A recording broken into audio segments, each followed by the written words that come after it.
এই ব্যাগটা ছিঁড়ার কারণ কিভাবে জানেন? দেখুন, কাকার তো মনে হয় গরু মাংস হয়ে গেছে আজকা। কাকা মনে আগে ছিল গুলিস্তানের রেল স্টেশনের কুলে ছিল, তার জন্য এই অবস্থা। নিজের সামান না তো, তার জন্য আলাদা কোনো কষ্ট লাগে না। দেখুন, প্রমাণ। সত্য তো কখনো চাপায় থাকে না। কাকার তো মনে হয় শরীরে এখনো চর্বি বেশি, মুরবি মানুষ।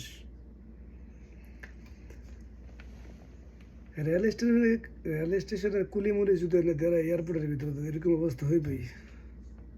আর কি বলবো, দেখতে আসেন কীভাবে হালাইতে আছে, যখন দেয়া যেতেছে কোনো ময়দার বস্তা হালাইতে আছে। এটাই কাকা, কাজটা তো ভালো করলেন না। আপনার তো বস্তাগুলো হালাইতেছেন না, এটা লোক কলজা লাগাইতেছেন। আরে বাপরে, এত জোরে জোরে হালাই রে এরিয়া।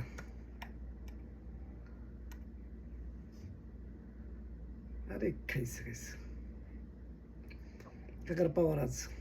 নিজের জিনিস না তো, আর এত পাওয়ার লাগে না। এইগুলো আর দেহে না, কাটা দেশ আর কি এয়ারপোর্টের ভিতরে। কি বলতাম আমি, মাথা গরম হয়েছে গে।